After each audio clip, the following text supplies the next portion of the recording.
sa mga payapang burol ng Batangas, kung saan ang hangin ay laging may amoy ng sariwang lupa at dagat. Ipinanganak si Elena Vasquez noong 1919 sa gitna ng isang simpleng tahanan na gawa sa kawayan at yero. Ang kanyang pamilya ay hindi kailanman umabot sa katuwiran ng yaman. Ang tatay niyang si Ramon Vasquez ay isang magsasaka na laging lumalaban sa mga bagyo at tagtuyot, habang ang nanay niyang si Teresa ay naglalabas sa mga kapitbahay para may dagdag na puhunan sa bigas at asin. Ngunit sa gitna ng kahirapan na iyon, lumaki si Elena na puno ng liwanag sa mga mata.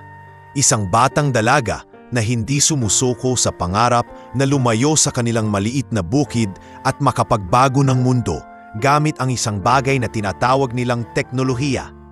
Isang salitang narinig niya mula sa lumang radyo ng kanilang kapitbahay na si Mang Pedro, isang dating guro na madalas na nagkukwento tungkol sa mga kompyuter at internet.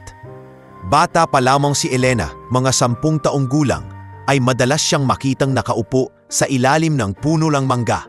Hawak ang isang lumang laruang calculator na binili ng kanyang ama sa palengke. "Ma, kapag lumaki na ako, gagawin ko ang isang makina na mag-iisip para sa atin. Hindi na tayo marihirap sa pagbibilang ng ani," sabi niya isang gabi, habang naghuhugas ng plato kasama ang kanyang ina. Tumawa si Teresa, ngunit may kirot sa kanyang ngiti.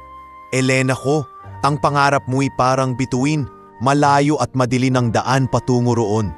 Pero sige, hawakan mo yan, huwag mong bitawan." Ito ang unang aral na natutunan ni Elena. Ang pangarap ay hindi basta regalo. Ito ay laban na kailangang harapin araw-araw. Nang magsimula ang kolehiyo noong 2006 sa University of the Philippines sa Los Baños, nagtrabaho si Elena ng doble. Umaga para sa klase sa computer science, gabi naman sa isang maliit na internet cafe bilang encoder na nagtatype ng thesis para sa mga estudyante. "Bakit hindi ka nalang mag-focus sa pag-aaral? Para kang zombie na, Elena?" tanong ng kanyang kaklase na si Ana, isang batang mayaman mula sa Maynila na madalas na nagbabahagi ng merienda sa kanya.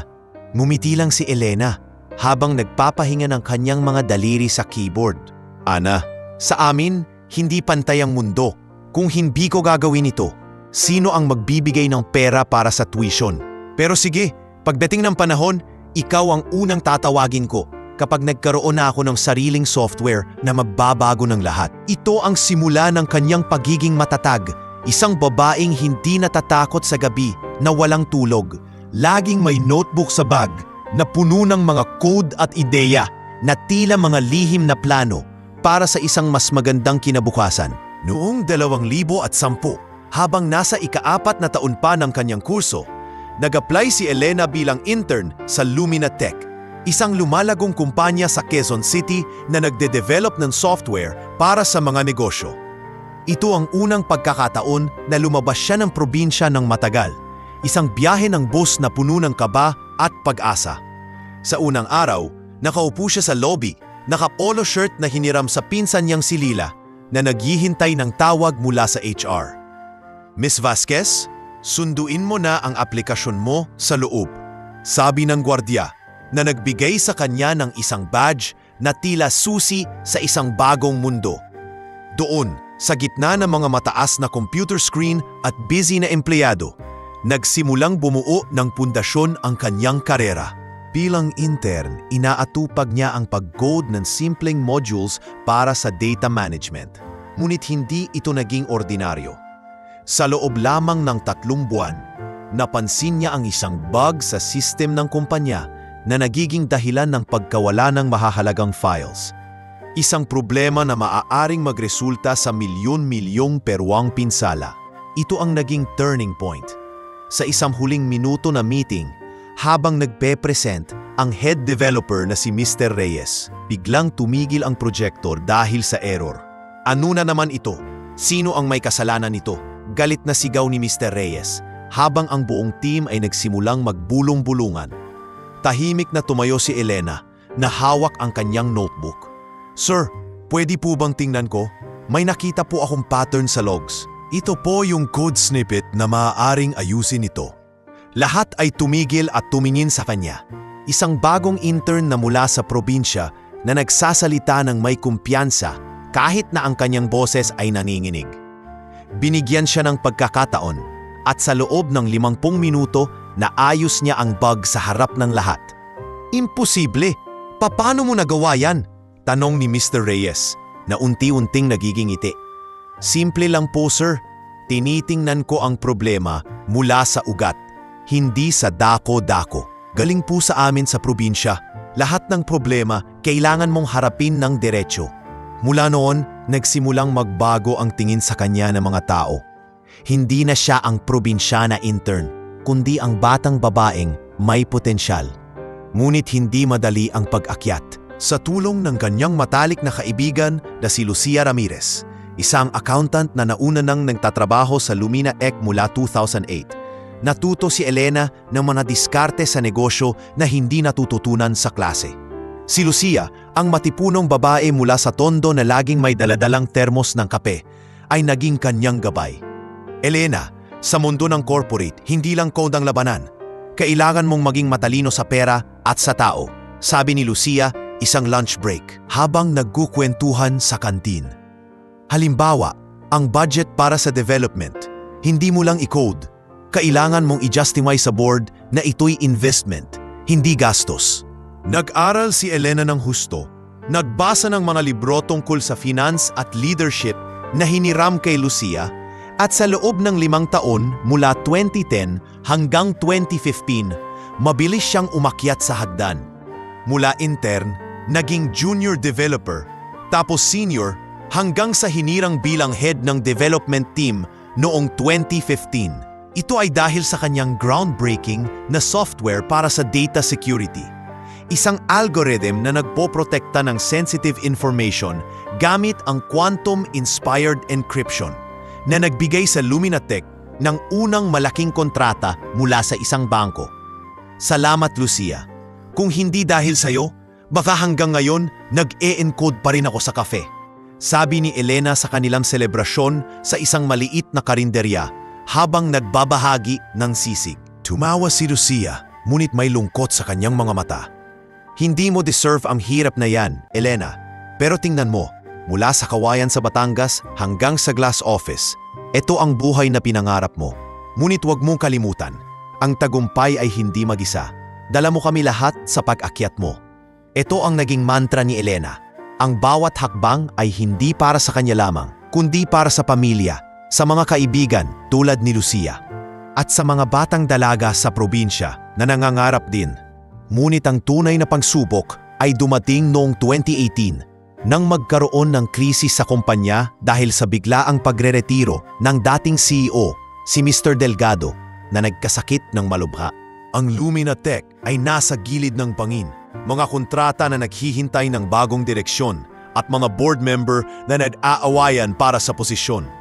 Sa gitna ng mga karibal na lalaki, mga executive na matagal nang nandoon, tulad ng si Victor Hale na may koneksyon sa mga malalaking investor.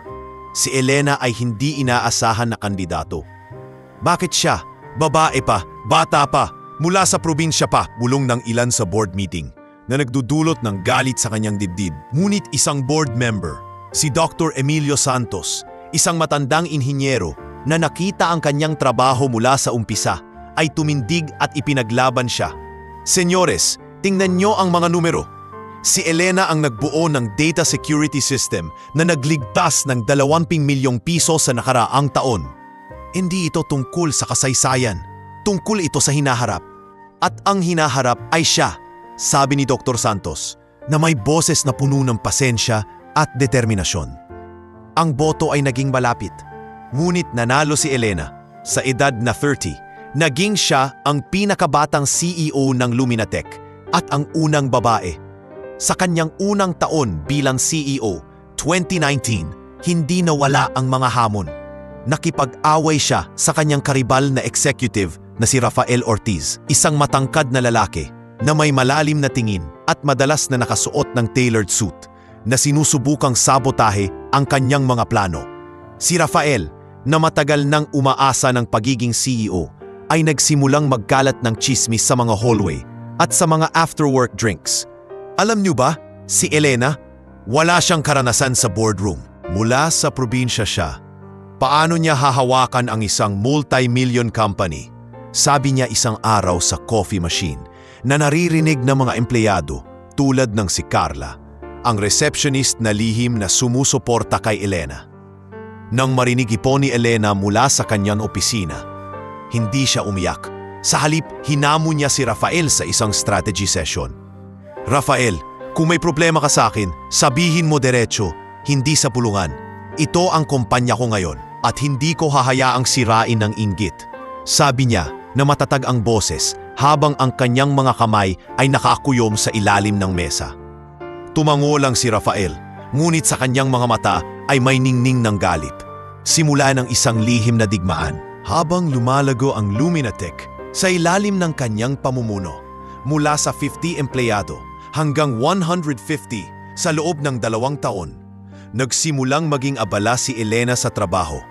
Ang mga meeting, travel sa conferences at late-night emails ay naging kanyang tang-araw-araw na nagre-resulta sa pagkawala ng oras para sa personal na buhay. Ang kanyang nobyo, si Javier Cruz, isang architect na nakilala niya sa isang alumni event noong 2016, ay nagsimulang magreklamo. Elena, ilang buwan na kitang hindi nakikita ng hindi sa Zoom. Ito ba ang buhay na gusto natin? Parang ghost ka na sa akin. Sabi niya isang gabi sa kanilang apartment habang naghahanda ng hapunan na hindi naubos. Javier, alam mo naman, ito ang pagkakataon ko. Para sa atin, para sa kinabukasan natin.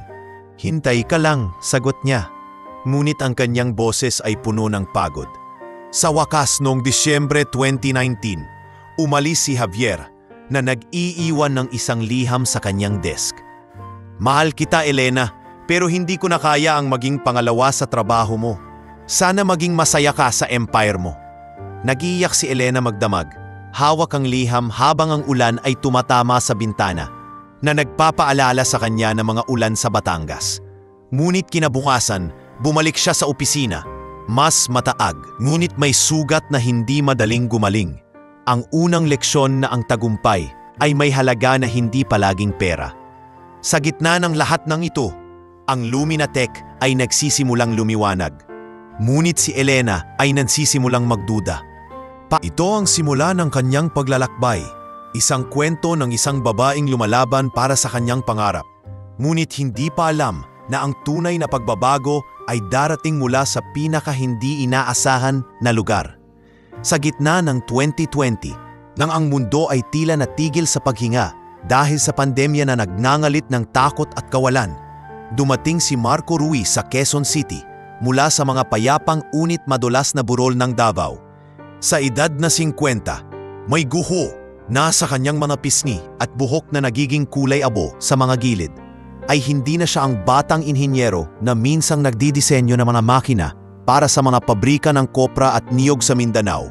Ang kanyang buhay ay biglang nag-iba noong Marso ng taong iyon, nang biglang magsara ang maliit na pabrika kung saan siya nagtatrabaho. Isang pamilyar na tunog ng mga pintuan na nagsosara at mga barko na hindi na dumadating dahil sa border closures. Paano na tayo, Marco? Wala na bang pag-asa? Tanong ng kanyang boss na si Mang Benito habang nagbabahagi ng huling sweldo sa parking lot. Ang ulan na tumutulo sa kanilang mga muka tulad ng mga luha na hindi pa nahuhugasan. May paraan pa, Mang Benito. Laging may paraan, sagot ni Marco. Ngunit sa loob-loob niya, ang kanyang dibdib ay parang sinisipit ng isang walang habas na kamay. Para sa kanyang anak na si Tomas, na nag-aaral ng engineering sa isang state university sa Davao, at para sa mga utang na lumalaki tulad ng damo sa gitna ng tag-ulan. Ang paglipat patungong Maynila ay hindi madali. Isang linggo ng biyahe sa eroplano na puno ng face shields at takot. Hawak ang isang maleta na may lamang mga lumang damit, ilang aklat sa engineering, at ang kanyang pinakamahalagang taglay, isang lumang notebook na balat ay kulay kayumanggi na dahil sa mga taon ng paggamit. Ito ang kanyang kasama sa lahat, mula sa mga sketch ng conveyor belts sa pabrika hanggang sa mga formula para sa mas epektibong drying systems para sa mga produkto ng niyog. Ito ang aking alaala, Tomas. Hindi mo ito iiwan kahit saan. Sabi niya sa kanyang anak sa huling tawag bago umalis. Pa, mag-ingat ka dyan sa Maynila. At huwag mong kalimutan, ikaw ang dahilan kung bakit nag-aaral ako ng engineering. Para maging tulad mo, self-taught at matatag. Ang boses ni Tomas ay puno ng pagmamahal na halo sa pag-aalala. At sa sandaling iyon, nagsimulang magsalakab ang mga mata ni Marco. Ngunit pinigilan niya, hindi oras para sa kahinaan. Kailangan niyang maghanap ng trabaho, kahit ano, para maipadala ang tuition ni Tomas sa susunod na semester. Dating inhinyero na may degree mula sa isang lokal na kolehiyo sa Davao. Self-taught sa maraming aspeto dahil sa mga gabi na ginugol sa pagbabasa ng mga lumang textbook na hiniram sa library, ay hindi inaasahan ni Marco na magiging janitor siya. Ngunit ang mga job postings sa online forums ay puno ng experience required at office-based only na hindi babagay sa kanyang edad at background. Sa watas, sa isang maliit na ad sa Facebook group para sa mga out-of-towner, nakita niya ang vacancy sa Lumina Tech, janitor position part-time with benefits. Bakit hindi?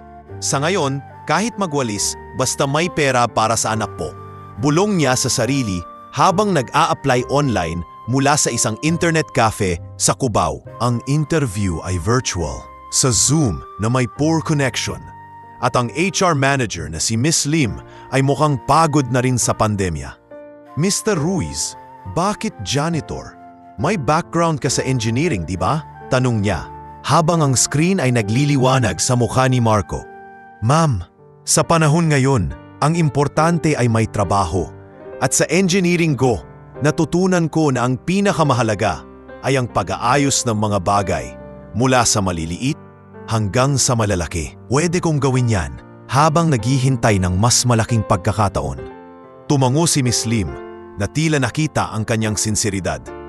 Sige, Mr. Ruiz, welcome to Lumina Tech. Mag-start next week. Sa unang araw niya noong Hunyo 2020, ang Lumina Tech ay hindi na ang mataong opisina na nakita sa mga photos.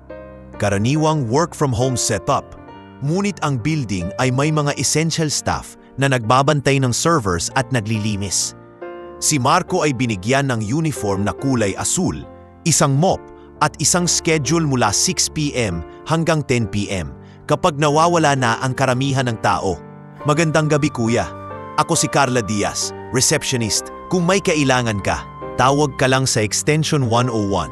Sabi ng isang batang babae na may maikling buhok at ngiting laging handa habang nagpapakilala sa lobby. Si Carla, na 20 bilang taong gulang at mula sa Antipolo, ay isa sa mga nahihirapan din sa pandemya. Ang kanyang shift ay na-reduce at madalas siyang mag-overtime para sa dagdag na bayad. Salamat Carla. Ako si Marco Ruiz mula Davao. First time ko sa ganitong trabaho pero matututo naman ako. Habang nagliligpit ng mga coffee cups sa conference room, nakita ni Carla ang kanyang daladalang notebook na nakapatong sa kanyang bag. Ano yan kuya? Diary ba? Mukhang antique, tanong niya na may tawa habang nag-aayos ng mga files sa kanyang desk. Mumiti si Marco habang binubuksan ito ng bahagya upang ipakita ang mga guhit ng mga diagrams. Hindi diary Carla, ito ang aking utak. Mga tala mula sa dating trabaho o bilang inhinyero. Minsan, kapag naglilinis, biglang may sumagi na ideya, kaya sinusulat ko, para hindi mawala. Natuwa si Carla at mula noon, nagsimulang maging kaibigan sila.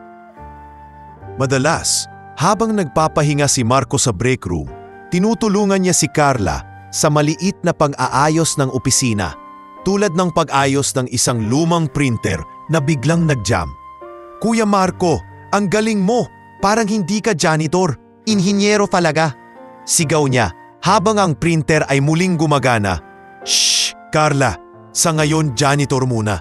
Pero salamat, lahat ng tulong, malaking bagay sa akin. Sa likod ng kanyang simpleng hitsura, mga jeans na bahagyang sira sa tuhod, at t-shirt na laging may amoy ng sabon, ay may lihim na buhay si Marco na puno ng mga alaala at pag-asa. Bilang self-taught inventor, nagsimulang mag-eksperimento siya sa mga gabi sa kanyang dating trabaho.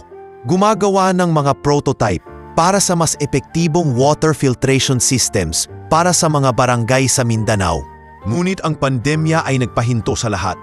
At ngayon sa kanyang maliit na apartment sa Project 4, isang unit na may 2 kwarto at bintanang nakaharap sa isang maduming alley, gumugugol siya ng mga gabi kasama ang kanyang anak na si Tomas, na pansamantalang umuwi mula sa Davao dahil sa lockdowns.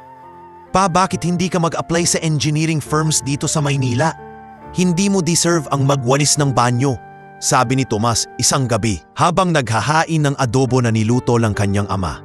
Si Tomas, 22 taong gulang na may mata na kasing tapat ng kanyang ama, ay nag-aaral ng second year engineering. Ngunit ang online classes ay nagiging dahilan ng kanyang pagdududa sa sarili. Anak, ang buhay ay hindi diretsyo na linya. Minsan, kailangan mong bumaba para makita ang view sa ibaba. At habang naglilinis ako, natututo pa rin tungkol sa tao, sa oras, sa mga bagay na hindi nakikita sa blueprint. Habang nagkukwentuhan sila sa maliit na mesa, hawak ni Marco ang kanyang notebook na naglalahad ng mga sketch ng isang solar-powered dryer na minsan ginawa niya para sa mga magsasaka. Tingnan mo to, Tomas. Ito ang magiging legacy ko. Hindi ang trabaho kundi ang mga ideyang ito. Isang araw, ikaw ang magpapatuloy nito. Hindi lamang sa apartment. Ang buhay ni Marco ay uno ng mga koneksyon na nagbibigay sa kanya ng lakas. Sa kanyang building, ang kapitbahay na si Mrs. Isabel Gomez, isang retired teacher na 68 taong gulang na may salamin na laging nasa dulo ng ilong, ay naging kanyang payuhan. Si Mrs. Gomez, na nanirahan doon mula pa noong 80s, ay madalas na nagdadala ng bibingka sa kanyang pinto tuwing linggo. Marco, anak, ang buhay ay parang libro.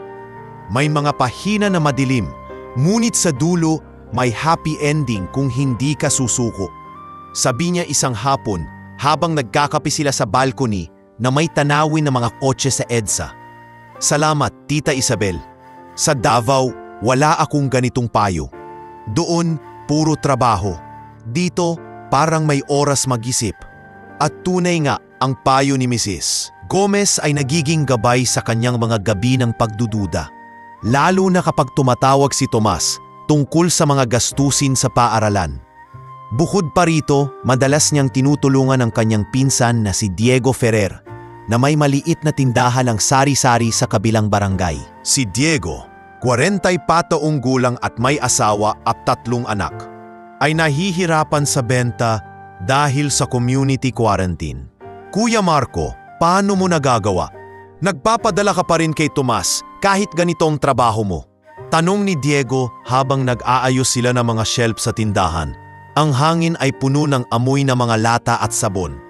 Diego, ang pera ay hindi lang para sa ngayon, para sa kinabukasan.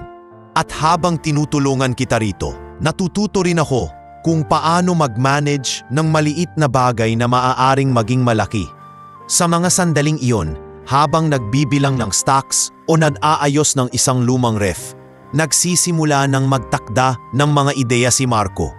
Mga simpleng hacks tulad ng LED lights para sa energy saving sa tindahan na sinusulat niya sa kanyang notebook. Habang lumilipas ang mga buwan, mula sa tag-init ng Hunyo hanggang sa malamig na Disyembre ng 2020, nagsimulang mapansin ni Marco ang mga inefficiencies sa Luminatec, lalo na sa mga gabi na siya lang ang gising sa building. Ang mga fluorescent lights na naglilinaw ng walang tao, ang aircon na patuloy na umaandar kahit walang meeting, patang mga computer na hindi na off properly. Lahat ng ito ay tila mga butas sa isang bangka na unti-unting lumulubog. Bakit hindi nila inaayos ito?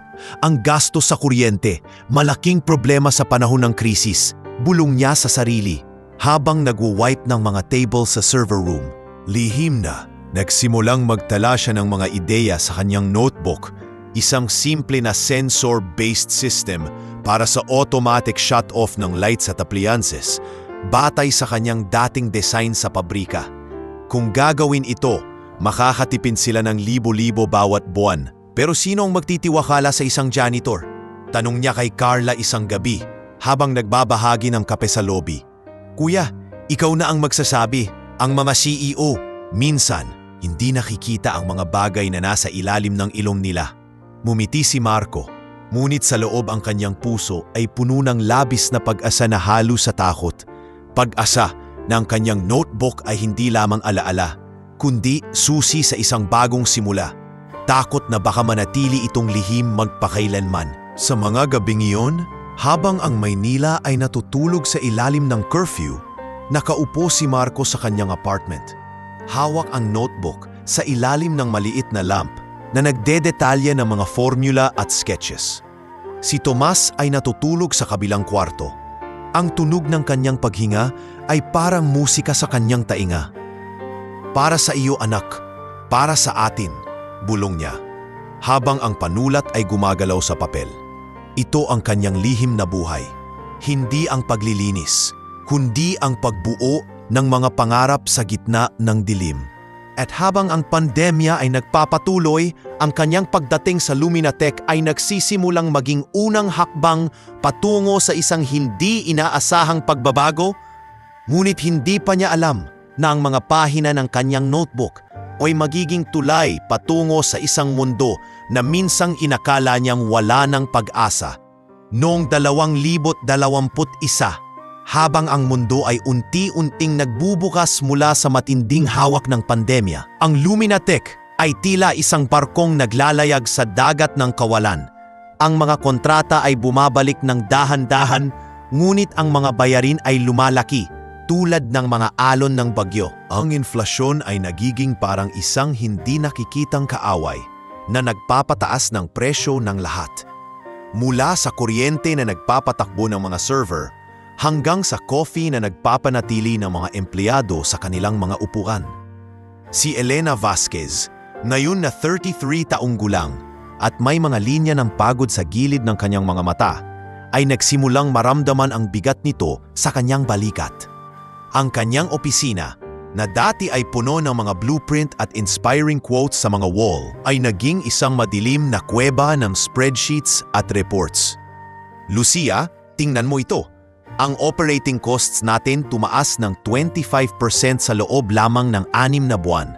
Paano tayo makakaraos kung hindi tayo magba-budget cut?" Sanong niya sa kanyang matalik na kaibigan habang nagpuproofread ng financial statements sa isang late-night session sa conference room. Si Lucia Ramirez, na ngayon ay senior accountant na may bagong salamin na nagpapahiwatig ng kanyang pagiging mas seryoso, ay sumulyap sa screen at nagbuntong hininga. "Elena, ikaw ang CEO. Hindi mo kailangang gawin lahat mag-isa. Pero oo, mahigpit tayong magkakaroon ng belt tightening. Pwede bang magpa-overtime ng konti sa team o baka mag-resign sila ng dahil sa stress?" Ang mga salita ni Lucia ay parang malaking alaala sa Elena ng kanyang sariling mga gabi ng hindi pagtulog noong intern pa siya. Ngunit ngayon, ang pressure ay hindi lamang para sa kanya, para sa buong 200 empleyado na umaasa sa kanya. Habang lumilipas ang mga buwan patungo sa 2022, nagsimulang maging stressed si Elena sa paraang hindi niya inaasahan. Ang kanyang pagiging perpeksyonista, na minsang naging kanyang lakas, ay naging sandata laban sa sarili niya at sa iba. Sa mga team meetings, ang kanyang boses ay tumataas, hindi dahil sa galit, kundi sa desperasyon na hawakan ang kontrol. Isang umaga noong Pebrero 2021, sa gitna ng isang stand-up meeting sa development floor, nawala na ang pasensya niya kay Sofia Mendoza, ang kanyang personal assistant na bagong hired noong nakaraang taon. Si Sofia, 20 taong gulang na mula sa Pampanga na may malambot na aksente at laging may daladalang planner na puno ng post-its, ay nagkamali sa pag-schedule ng isang client call. Ilang beses ko nang sinabi, ang time zone ng client sa Singapore ay 1 hour ahead. Nakakahiya tayo sa harap ng investors, sigaw ni Elena, na ang kanyang muka ay namumula habang ang buong team ay tahimik na nakatayo sa kanilang mga cubicles. Si Sofia, na may mga mata na biglang lumamlam, ay yumuko at nag-sorry ng paulit-ulit. "Ma'am Elena, pasensya na po. Hindi ko po sinasadya. Susunod na." Ngunit hindi na nakinig si Elena. Nagmarcha na siya pabalik sa kanyang opisina. Hawak ang kanyang phone na puno ng missed notifications. Sa loob, umupo siya sa kanyang upuan, Hawak ang kanyang ulo at nagsimulang umiyak ng tahimik. Ano ba to, Elena? Parang hindi ka na ang dating ikaw, bulong niya sa sarili. Habang ang tanawin ng Quezon City skyline sa kanyang bintana ay tila nagmomok sa kanya. Ito ang simula ng kanyang pagiging. Ngunit sa isang executive meeting noong Mayo 2022, sa conference room na may long table at projector screen, nagbago ang lahat. Ang tema ay budget optimization at si Elena ay nagpe-present ng mga slides habang ang kanyang team, kabilang si Rafael Ortiz na laging nakaupo sa kabilang dulo na may ngiting parang laging may lihim, ay nakikinig. Sa labas ng room si Marco ay naglilinis ng mga basurahan, ngunit ang pinto ay bahagyang nakabukas at ang kanyang notebook ay nahulog sa sahig nang bigla niyang kinuha ang mop. Ano yung notebook na laging dala-dala ng janitor? Parang relic from the past, siguro mga love letters sa ex niya. Tawa ni Elena nang makita ito mula sa kanyang upuan na sinasabi habang nakikipag-usap kay Rafael, na sumasang-ayon ng malafas na tawa upang ipahiya si Marco. Oo nga, Elena, baka mga recipe pa ng adobo mula 90s. Bakit kailangan niyang magdala niyan sa trabaho? Para maging intellectual janitor? Dagdag ni Rafael na ang kanyang boses ay puno ng sarkasmo na nagteko sa room. Ang buong team ay tumawa. Si Lucia ay numiti lang ng malungkot, habang si Sofia ay tumingin sa sahig. Si Marco, na narinig ang lahat mula sa labas, ay tahimik na pinulot ang notebook. Ang kanyang mukha ay walang ekspresyon, ngunit ang kanyang mga kamay ay nanginginig. Bumalik siya sa supply room, umupo sa isang upuan, at binuksan ang notebook upang tingnan ang mga pahina. Mga sketches ng energy systems na maaaring magligtas ng milyon sa kumpanya. Bakit ba kailangan nila akong paunahin? Hindi naman ako nangangailangan ng kanilang awa, bulong niya.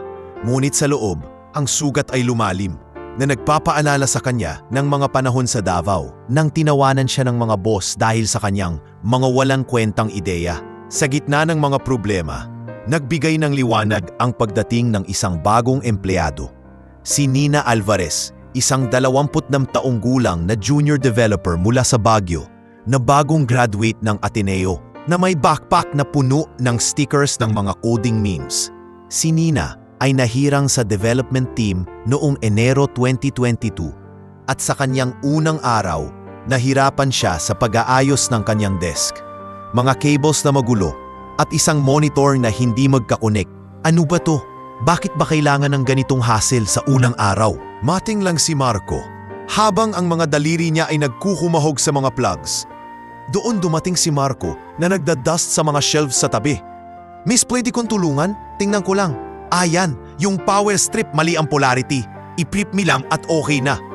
Sa loob ng 5 minuto, naayos niya ang setup at si Nina ay napatingin sa kanya na may ngiting grabe. Salamat kuya. Hindi ko alam na ang janitor pala master electrician. Ano ka ba talaga? Tanong niya habang nag-a-unpack ng kanyang laptop. Ngumiti si Marco na bahagya niyang binutsan ang kanyang notebook upang ipakita ang isang diagram ng simple circuit. Hindi electrician, Nina. Dating inhinyero lang. At sa mga ganitong maliit na bagay, nakikita mo ang efficiency. Halimbawa, kung maglagay ka ng cable organizer dito, makakatipid ka ng oras sa paghahanap ng charger. Hindi nagpapahalata, nagsimulang magbahagi si Marco ng mga maliit na payo tungkol sa pag-optimize ng workflow sa coding, tulad ng paggamit ng scripts para sa repetitive tasks na batay sa kanyang dating experiences sa pabrika. Kuya Marco, ang galing mo.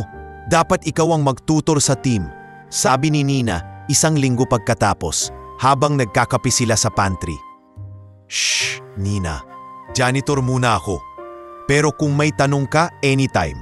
Ito ang naging kanilang maliit na ritual, mga kwentuhan na nagbibigay sa kanya ng pakiramdam na hindi siya ganap na invisible.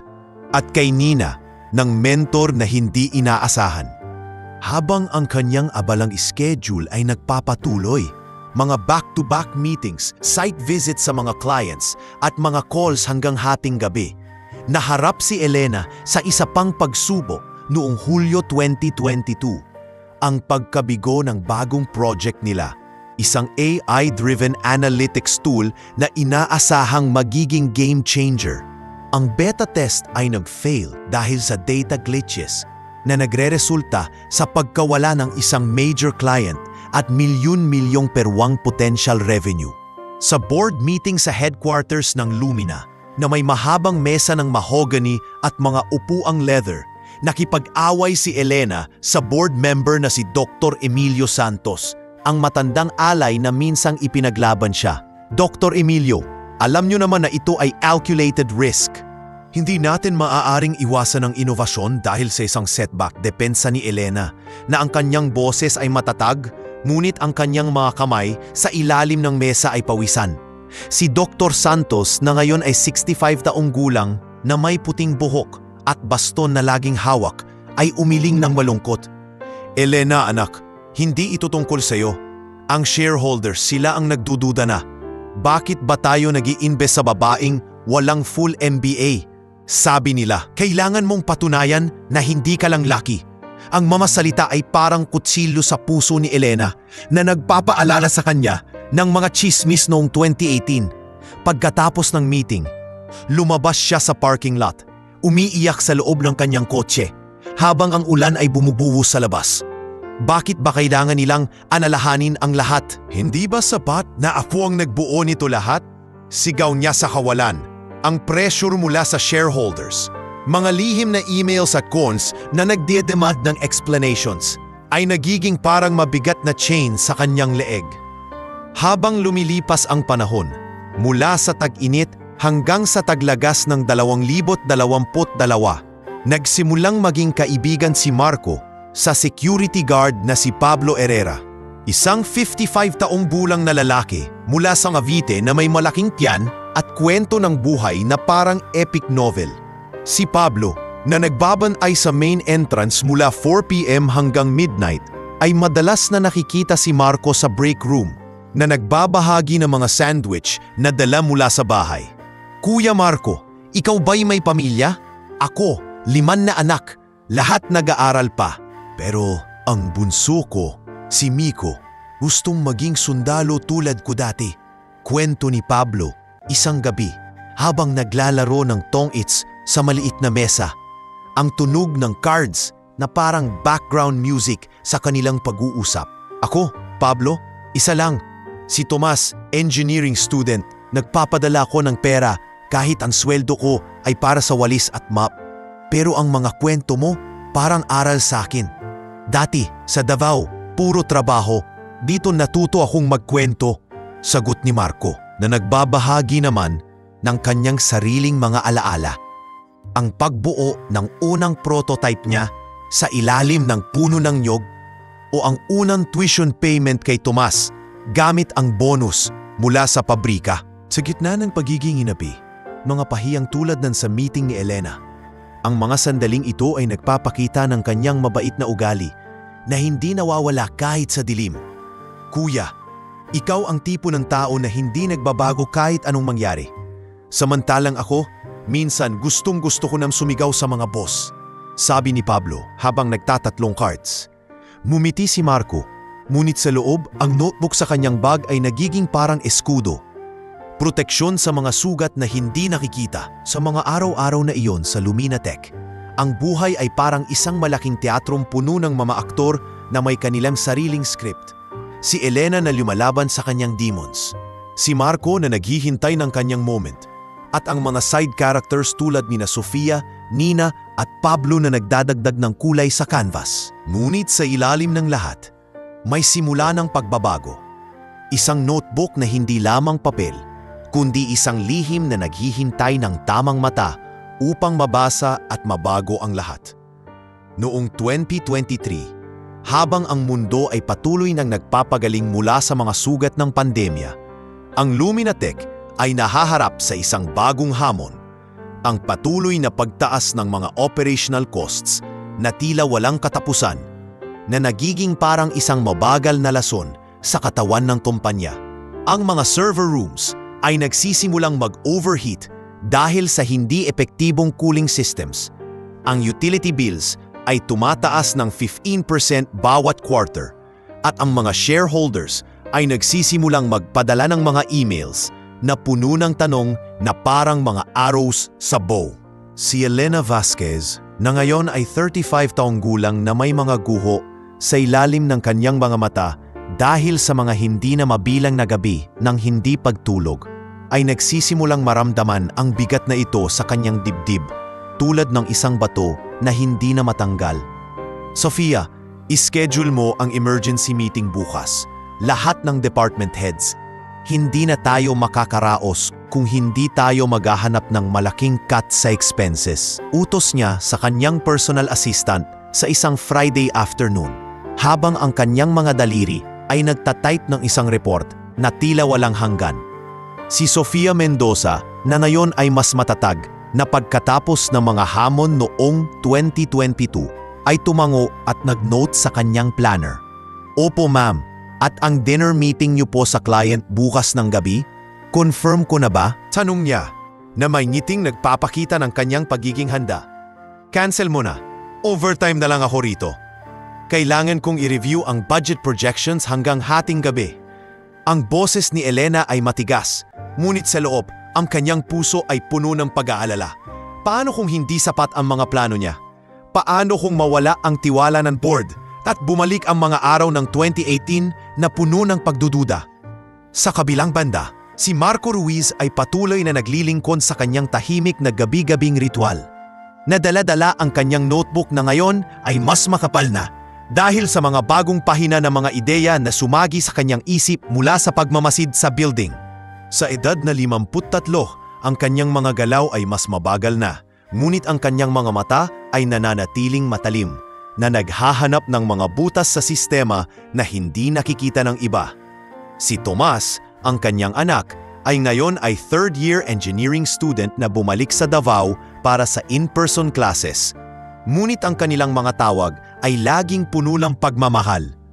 Pa, ingat ka dyan, at yung notebook mo, huwag mong iwan kahit saan. Baka maging thesis ko pa yun someday.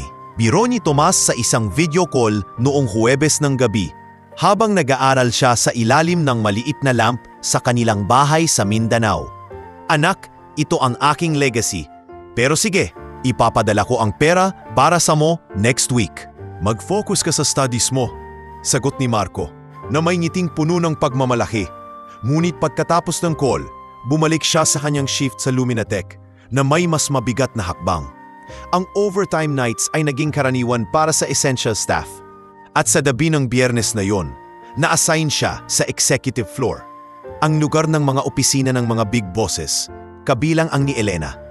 Habang naglilinis si Marco sa conference room malapit sa opisina ni Elena, ang building ay tahimik na tanging ang tunog ng kanyang mop at ang mahinang hum ng aircon ang naririnig. Ang overtime ni Elena ay nagpapatagal ng kanyang presensya.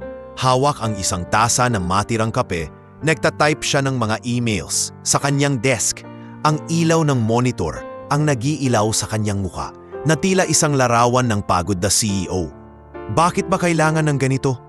Ang energy consumption natin, parang black hole, lahat ng pera lumalamon, bulong niya sa sarili, habang nagpo-print ng isang report na hindi na niya mabasa dahil sa pagod. Sa labas, si Marco ay nagpupunas ng mga shelves sa opisina niya, na hindi sinasadyang maging malapit sa kanyang desk. Ma'am, pasensya na po kung nagingay. Matatapos na po ako sa loob ng 2 minuto, sabi niya nang makita si Elena, na tumango lang ng walang salita. Ang kanyang isip ay abala habang nagwi-wipe siya ng mga bookshelves. Ang kanyang notebook na laging nasa tabi ng kanyang bag ay nahulog nang bigla niyang kinuha ang isang rod mula sa sahig. Ay, pasensya po, bulong niya. Ngunit sa sandali ng pagkagulat, nagdesisyon siyang iwan muna ito ron at magpatuloy sa paglilinis sa banyo sa dulo ng hall. Babalik na lang ako mamaya. Hindi naman may makakaabala sa ganitong oras. Ngunit ang oras ay naglaro ng isang malupit na tula. Pagkatapos ng 20 minuto, nang bumalik si Marco sa supply closet para sa karagdagang supplies, ang kanyang phone ay nag-vibrate. Si Mrs. Isabel Gomez, ang kanyang kapitbahay, na nagtawag tungkol sa isang emergency sa building nila. Marco, anak, ang tubig sa unit ko tumigil na naman. Pwede mong tingnan mamaya? Tanong niya na may boses na puno ng pag-aalala. Opo, tita. Pabalik na po ako sa loob ng isang oras. Huwag kayong mag-alala.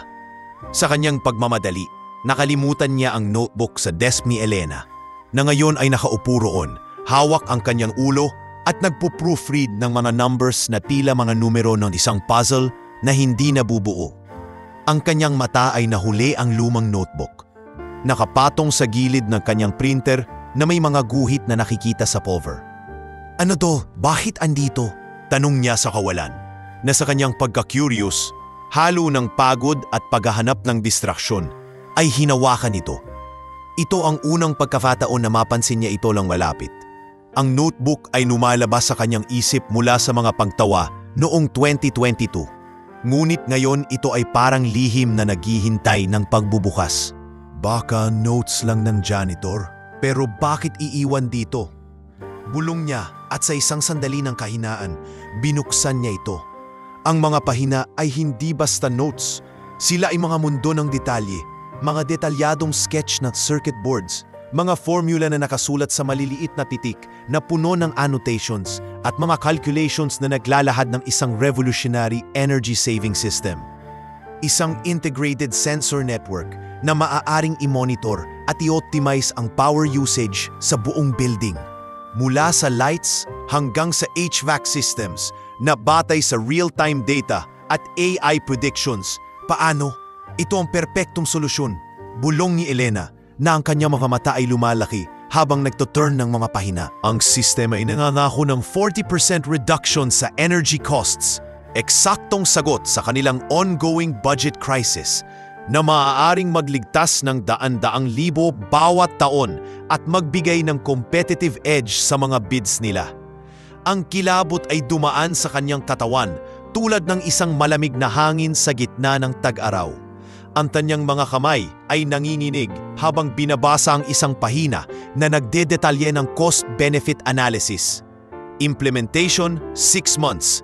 ROI, 18 months. Scalability, high for multi-site offices. Ito ay hindi lamang ideya. Ito ay blueprint na maaaring baguhin ang Luminatech mula sa loob. Sino ang may ganito? At bakit sa isang janitor? Tanong niya sa kawalan na ang kanyang puso ay tumitibok ng mabilis na nagpapagising sa kanya mula sa kanyang pagod. Sa kanyang pagkabigla, naalala ni Elena ang kanyang sariling backstory. Ang mga gabi sa internet cafe noong 2006 na nagtatype ng codes habang ang tiyan niya ay nagugutom. Ang pagiging probinsyana na tinawanan ng mga kaklase at ang unang bug fix na nagbigay sa kanya ng pag-asa sa Luminatech. Ako rin ang nagsimulang mula sa wala. Bakit ko siya tinawanan? Bakit ako ganito ka-judgmental? Bulong niya na ang mga luha ay biglang tumulo sa kanyang pisngi na nagpapabasa ng isang pahina ng notebook. Ang pagdududa sa kanyang pagiging judgmental ay dumagsa tulad ng isang baha. Ang mga pagtawa sa meeting, ang mga matalim na salita kay Sofia, ang pagiging malamig sa mga empleyado na hindi niya kilala. Ito ang unang pagkakataon na nakita niya ang sarili niya sa ibang tao. Isang lalaking may ideya na mas malaki kaysa sa kanyang trabaho, ngunit iniiwan sa dilim. Nag-text sa kay Lucia Ramirez sa gitna ng gabi. "Lucia, can you come over? Need to talk. Urgent." Sa loob ng 30 minuto, dumating si Lucia sa building na may daladalang isang bag ng Chinese takeout at thermos ng tsa. "Elena, ano to? Parang may namatay sa itsura mo," tanong niya, na umupo sa visitor's chair habang ang kanyang kaibigan ay hawak pa rin ang notebook. "Lucia, basahin mo to. Ito ang notebook ng janitor natin at ito ang maaaring magligtas sa atin." Habang nagbabahagi si Elena ng mga pahina, ang mga luha ay patuloy na tumutulo. "Ako, Elena, ako rin ang nangarap ng ganito nung una tayong magkakilala. Pero ang buhay, minsan, nagiging matigas tayo para protektahan ang sarili. Humility, Elena. Ito ang susi. Hindi lahat ng henyo ay nasa suit at tie. Minsan, nasa mop at rag," payo ni Lucia, na hawak ang kamay ng kanyang kaibigan habang nagkukwentuhan sila hanggang madaling araw. Ang emosyonal na gabi ay naging turning point. Isang pag-iyak na naghuhugasan ng mga taon ng pagiging matigas at isang pangako na magbago. Ngunit hindi lahat ay handa para sa pagbabagong iyan. Si Rafael Ortiz na laging may tainga sa mga chismis ng opisina, ay nakarinig tungkol sa notebook mula sa isang maliit na usapan sa pantry kinabukasan ng umaga. Si Carla Diaz, ang receptionist, ay hindi sinasadyang banggitin ito kay Pablo Herrera, na nagsabi naman kay Rafael sa isang smoke break, "Notebook ng janitor?" At si Elena, biglang interesado. May something doon, bulong ni Rafael sa sarili, na ang kanyang mga mata ay nagningning ng inggit habang nagpoplan ng kanyang susunod na hakbang. Bilang kontrabida na lalong lumalakas sa kanyang ambisyon, si Rafael, na matagal nang umaasa ng pag-akyat sa posisyon ng Elena, ay nagdesisyon na kunin ito para sa kanyang sariling pakinabang. Kung ito ang susi sa pag-save ng budget, bakit hindi ko ito magamit? Pwede kong i-present sa board bilang ko, at si Elena magiging scapegoat sa pagiging negligent. Iniisip niya na nagplano ng sabotage. Magpapadala siya ng isang email sa HR na nagre-report ng lost property upang matrace ang notebook, at habang hinihintay ang response, mag-iimbestiga siya sa supply room ni Marco. Sa kanyang opisina, nagtatype siya ng isang draft email sa isang anonymous account. Found notebook with valuable ideas. Potential IP theft? Ito ang simula ng kanyang madilim na plano, na nagiging parang isang web ng panlilinlang na maaaring sirain ang lahat. Habang iniimbestiga ni Elena ang mga tala sa notebook, na nagpo-photocopy siya ng mga key pages at nag-start ng isang simple simulation sa kanyang laptop upang i-verify ang feasibility, nagdesisyon siyang hanapin ang may-ari. "Sofia, alin sa mga janitors ang laging may daladalang notebook?" "Yung matanda, mula Davao, si Marco Ruiz, di ba?" Tanong niya sa kanyang assistant sa isang Monday morning meeting, na ang kanyang boses ay puno ng determinasyon. "Opo ma'am, si Kuya Marco po." Madalas siyang mag-overtime sa executive floor. "Tawagin ko po ba siya?" Sagot ni Sofia, na nakita ang pagbabago sa mukha ni Elena, mula sa stress hanggang sa spark ng excitement. "Oo, na yun na. At ilok mo ang pinto ng opisina ko. Private talk ito." Sa loob ng 15 minuto, dumating si Marco, na may uniforme na bahagyang basa dahil sa biglaang ulan sa labas, at ang kanyang mukha ay puno ng pag-aalala. "Ma'am Elena, tawag po kayo? May problema po ba sa paglilinis ko?" Tanong niya, na yumuo ng bahagya habang pumasok sa opisina. Umupo si Elena sa harap niya, hawak ang orihinal na notebook. "Marco, ito ang iyong notebook, di ba? Naiwan mo sa desk ko nung Biyernes. At ang laman nito, ang mga ideya mo sa energy system. Paano mo nagawa ito? At bakit hindi mo sinabi sa sinuman?" Tanong niya, na ang kanyang boses ay halo ng paghanga at pagsorry. Si Marco ay natigilan. Ang kanyang mga mata ay lumalaki sa gulat. Ngunit unti-unting nag-relax nang makita ang sinseridad sa mukha ni Elena. "Ma'am, oo po, akin yan mula pa sa dating trabaho ko bilang inhinyero sa Davao. Doon, sa pabrika, nagde-design ako ng mga system para sa energy efficiency, para sa drying machines, para sa irigasyon. Nang magsara ang pabrika noong 2020, dinala ko ito rito bilang alaala. Hindi ko inakalang may silbi pa, at ang mga ideya, lihim ko lang po. Janitor ako, hindi inventor. Sino ang maniniwala?" Ipinaliwanag niya na ang kanyang boses ay mahina ngunit matatag. Habang nagkukwento ng kanyang mga gabi sa apartment, ng mga sketch na ginawa habang naghihintay ng tawag kay Tomas. Si Elena ay nakikinig ng buong puso, na ang kanyang emosyon ay lumalabas sa kanyang mga mata. "Marco, mali ako. Tinawanan kita noong 2022. Ang notebook mo. Hindi ko alam. Pasensya na. Ito ang maaaring mag-save ng kumpanya. At ikaw ang magiging bahagi nito." Ang unang personal na pag-uusap nila ay naging tulay, mula sa stranger hanggang sa potensyal na alay, na puno ng mga kwento ng paghihirap at pag-asa. "Ma'am, hindi ko po inaasahan. Basta po, kung matutulungan ko, sige po. Para naman sa anak ko, si Tomas, naghihintay siya ng magandang kinabukasan." Sagot ni Marco, na may ngiting nagpapakita ng kanyang kababaang loob. Sa gabi ng pagbubukas ng notebook na yon, ang unang kinabot ay hindi lamang sa ideya kundi sa pagbabago sa loob ni Elena.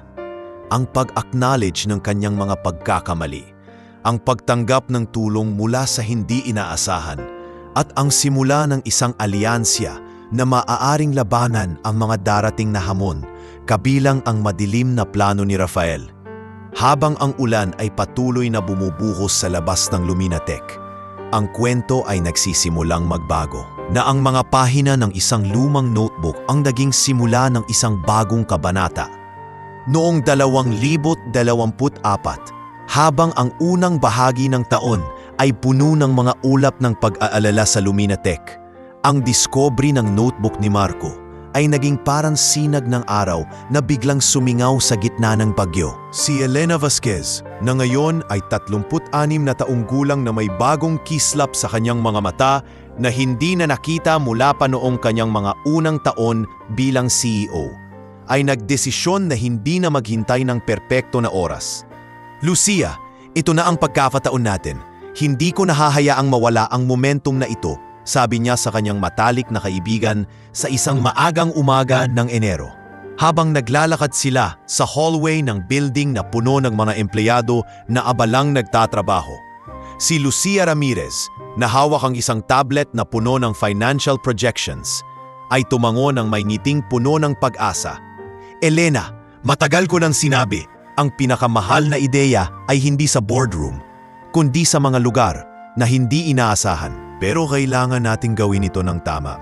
Legal review muna, patents, at team na handang mag-push. Ito ang naging simula ng pagpapatupad ng sekreto ni Marco. Ang energy saving system na hindi lamang ideya, kundi isang plano na maaaring baguhin ang trajectory ng kumpanya mula sa pagbagsak patungo sa pag-akyat. Sa loob lamang ng 2 linggo, nagbuo si Elena ng isang cross-functional team na tila puzzle pieces na perpektong nagkakasya. Si Marco bilang lead inventor, si Nina Alvarez bilang junior developer na may fresh idea sa AI integration, at si Tomas Ruiz, ang 24 taong gulang na bagong graduate ng engineering mula sa University of the Philippines sa Davao, na inanyayahan ni Elena pagkatapos ng isang personal na tawag kay Marco. Tomas, anak, may pagkakataon para sa iyo. Pero hindi ko sinasabing madali ito. Maraming gabi na walang tulog tulad ng dati mong tatay, sabi ni Marco sa kanilang video call, habang ang mukha ni Tomas ay puno ng kaguluhan at tuwa. Pa, hindi ko maniniwala kung hindi ko makikita. Pero sige, pupunta ako sa Maynila para sa iyo, para sa amin. Si Tomas ay dumating sa Quezon City noong Pebrero na may backpack na puno ng mga textbook at isang laptop na may mga simulation software, at sa unang team meeting sa isang maliit na conference room na may whiteboards na puno ng sketches, nagsimulang magtrabaho sila. So, Mr. Luis, Senior, ang core ng system ay ang sensor network na nagpo-predict ng usage patterns. Diba? Pwede nating i-integrate sa existing IoT ng Lumina para sa data security. Paliwanag ni Nina na hawak ang marker habang nagdodraw ng flowcharts. Ang kanyang mga mata ay nagliliwanag tulad ng isang batang naglalaro ng puzzle. Si Tomas, na nakaupo sa tabi ng kanyang ama, ay nagdagdag.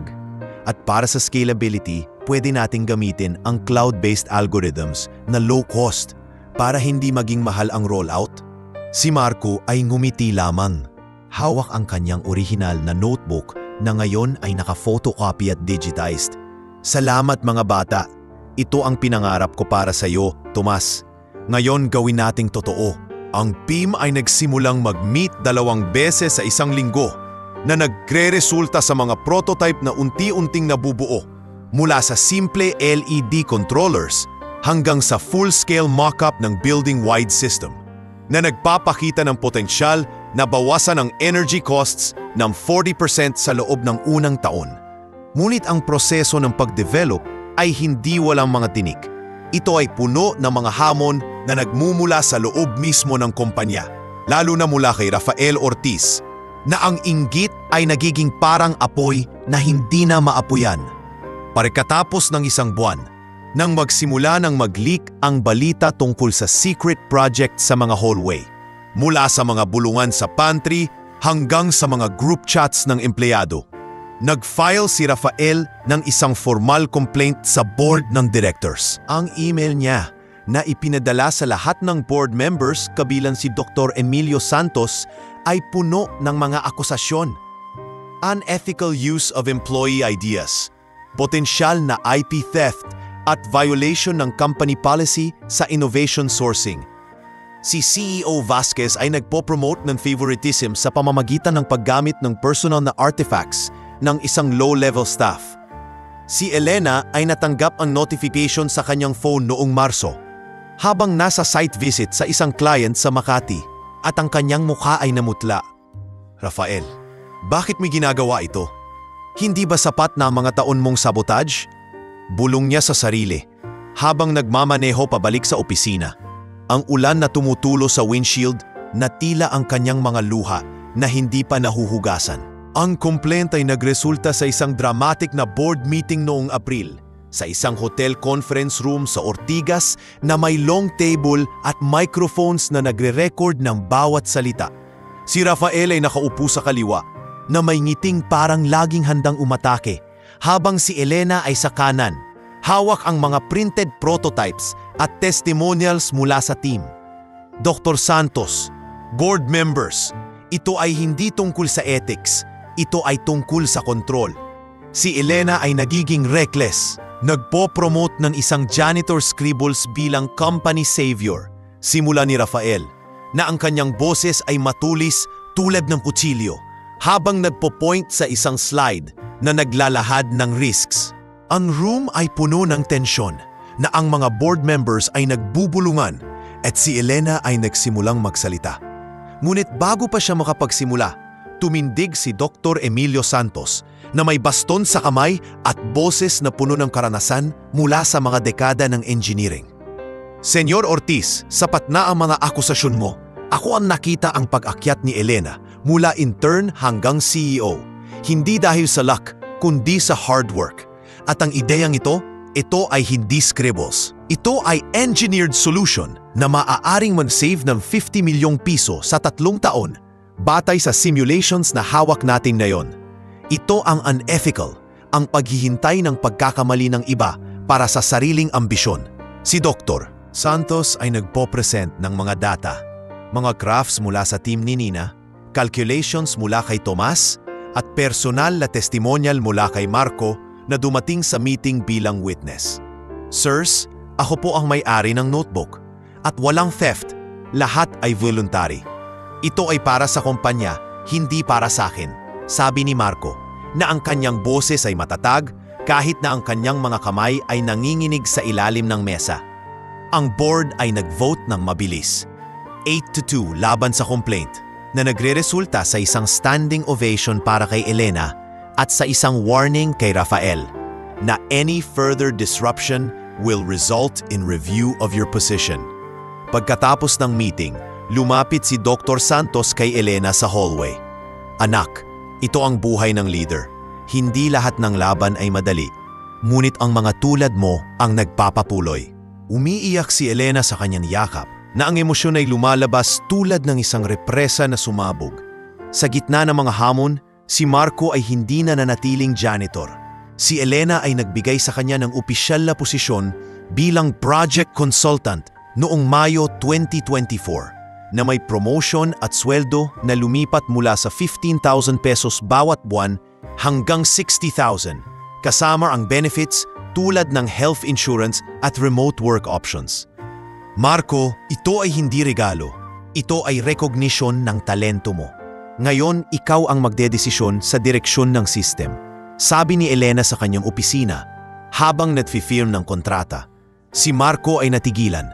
Ang kanyang mga mata ay puno ng hindi maipahayag na pasasalamat.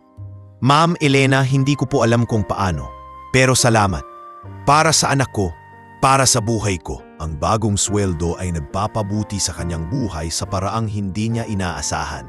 Nagawa niyang magpadala ng mas maraming pera kay Tomas para sa kanyang master's thesis. At higit pa rito, nagpapahintulot sa kanya na tulungan ang kanyang pinsan na si Diego Ferrer sa pagpapalago ng tindahan.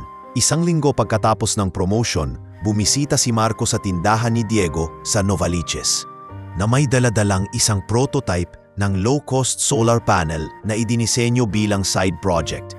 Diego, Tingnan mo ito, pwede mong gamitin para sa refrigeration ng mga soft drinks. Makakatipid ka ng 30% sa kuryente at pwede mong i-offer sa mga kapitbahay bilang service. Paliwanag niya habang nag-i-install ng panel sa bubong ng tindahan, ang araw na tumama sa kanilang mga mukha. Si Diego, na may ngiting puno ng utang na loob, ay yumakap sa kanya. Kuya, mula nang magsara ang pabrika mo, akala ko wala nang pag-asa para sa tindahang ito. Ngayon, may expansion plan na. Salamat sa'yo. At sa bagong trabaho mo, parang ikaw ang naging CEO ng buhay natin. Ang pagbabago sa buhay ni Marco ay hindi lamang pera. Ito ay pagbalik ng pag-asa na nagpapahintulot sa kanya na mag-volunteer sa lokal na community center, na nagte-teach ng basic engineering sa mga kabataan. Habang lumilipas ang mga buwan mula sa tagsibol hanggang sa tag-araw ng 2024, nagsimulang maging malapit si Elena at si Marco bilang magkaibigan na lumalampas sa professional boundaries patungo sa isang tunay na pagkakaunawaan. Ang kanilang mga usapan ay nagsisimula sa project update sa coffee breaks, ngunit unti-unting nagiging personal. Mga kwento tungkol sa mga pamilya, mga pagkakamali at mga pangarap na hindi pa natutupad. Isang gabi noong Hulyo, pagkatapos ng isang mahabang debugging session sa lab ng kumpanya, inanyayahan ni Marco si Elena sa kanyang apartment sa Project 4 para sa isang simpleng dinner. Elena, hindi ka pa nakakakain ng tunay na kinilaw mula Davao. Dala o ang resipe ni inay ko. Sabi niya sa phone na ang kanyang boses ay puno ng init. Nang dumating si Elena na may dala-dalang isang boteng wine bilang pasasalamat, nakilala niya ang pamilya ni Marco. Si Tomas, na ngayon ay full-time sa team at nagkukwento tungkol sa kanyang mga adventures sa Maynila, at si Mrs. Isabel Gomez, na dumating na may dala-dalang leche flan at payo na parang lola sa isang telenovela. Elena, anak, mukha kang pagod. Ang buhay ng CEO parang pelikula. May action, may drama. Pero tandaan mo, ang tunay na lakas ay hindi sa boardroom, kundi sa mga taong sumusuporta sa iyo. Sabi ni Mrs. Isabel habang nagsiserve ng pagkain sa maliit na mesa. Ang amoy ng sinigang at kinilaw na puno sa hangin. Si Elena, na hindi na nakakapag-dinner sa bahay, mula pa noong umalis si Javier, ay nagsimulang magbubuka ng kanyang puso. Tita Isabel, matagal na po akong walang-walang ganito. Ang dating nobyo ko, si Javier, umalis dahil sa trabaho ko. Parang nawala ang balanse sa buhay ko. Ang mga luha ay tumulo sa kanyang pisngi habang nagkukwentuhan sila hanggang madaling araw. At si Mrs. Isabel ay hawak ang kanyang kamay. Anak, ang pag-ibig ay hindi nawawala, naglilipat lang. At ikaw, may lakas pa ring magmahal. Tingnan mo si Marco. Mula sa wala, nagbuo ng mundo para sa kanyang anak. Ikaw din. Pwede mo. Ito ang emosyonal na suporta na kailangan ni Elena, na nagiging parang ina na hindi niya na nakilala mula pa noong nasa Batangas, at nagpapabuti sa kanyang pagtingin sa sarili na nagiging mas malambot at mas bukas. Sa wakas, noong ika-4 na quarter ng 2024, ang kumpanya ay nagsimulang makakita ng mga unang savings mula sa partial rollout ng system. Ang energy bills ay bumaba ng 25% sa executive floor, na nagre-resulta sa isang company-wide announcement mula kay Elena sa all-hands meeting. Team, dahil sa inyo. Dahil kay Marco, kay Nina, kay Tomas at sa lahat, nayakap natin ang isang bagong era ng efficiency. At para sa inyong dedikasyon, bonuses para sa lahat. 20,000 pesos para sa regular staff. At mas mataas para sa project contributors. Ang room ay sumabog ng palakpakan at si Carla Diaz, ang receptionist na minsang nagbigay ng payo kay Marco, ay lumapit sa kanya pagkatapos. Kuya Marco, ang bonus na ito pwede kong gamitin para sa tuition ng kapatid ko. Salamat, dahil sa'yo, nagbago ang buhay ko. Si Pablo Herrera, ang security guard, ay nag-ambag din ng kwento habang nagbabahagi ng champagne sa lobby. Kuya, ang pera na ito magiging down payment sa bahay namin. Hindi ko inakalang ang isang notebook ang magiging dahilan. Ang bonuses ay hindi lamang pera, Sila ay nagpapalakas ng moral na nagpapabago sa kultura ng Luminatech mula sa isang lugar ng tensyon patungo sa isang komunidad ng kolaborasyon. Mga team building events ay nagsimulang maging karaniwan. Mga suggestion boxes ay puno ng mga ideya mula sa lahat ng levels. At si Sofia Mendoza ay nagsimulang mag-organize ng mentorship programs na nagpo-promote ng inclusivity sa gitna ng mga pagbabagong ito. Ang pagkakaibigan nina Elena at Marco ay nagsimulang maging pundasyon ng isang mas malakas na kumpanya na ang unang pagbabago ay hindi lamang sa numbers, kundi sa mga puso ng mga taong gumagawa nito. Habang ang taon ay lumilipas, ang kwento ng Luminatech ay nagsisimulang maging kwento ng pag-asa. Ngunit ang mga hamon ay hindi pa tapos. Ang climax ay naghihintay sa gitna ng tagumpay. Sa gitna ng 2025, habang ang tagsibol ay nagdadala ng mga bagong dahon sa mga puno ng Quezon City at ang hangin ay puno ng amoy ng pag-asa, ang Luminatech ay nagsisimulang magningning tulad ng isang bituin na matagal nang natago sa ulap. Noong Marso ng taong iyon, ang Energy Saving System, na ngayon ay pinangalan ng LuminaFlow, ay matagumpay na na-launch sa buong building at sa 3 bagong satellite offices sa Cebu at Davao, na nagre-resulta sa isang company-wide celebration na puno ng confetti at mga toast sa champagne. Si Elena Vasquez, na 30 na gulang na ngayon at may bagong kumpiyansa sa kanyang hakbang, ay nakatayo sa stage ng main auditorium. Hawak ang mikropono na tila isang trophy ng tagumpay. Team, ito ang simula.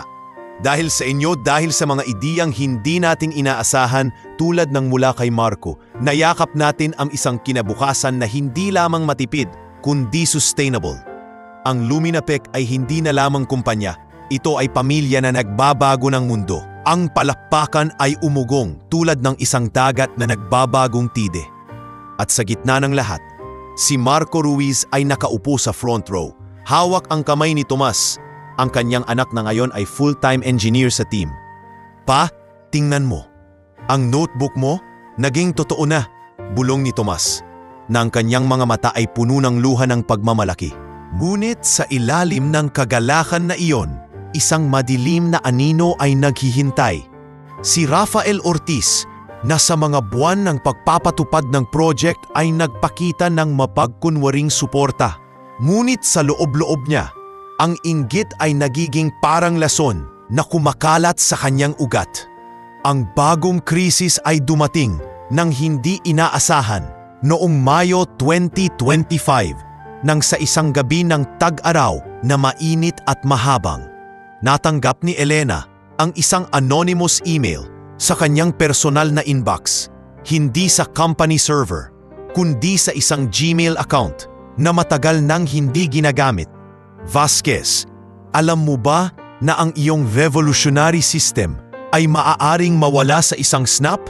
May buyer na, mas malaking offer mula sa Apex Innovations.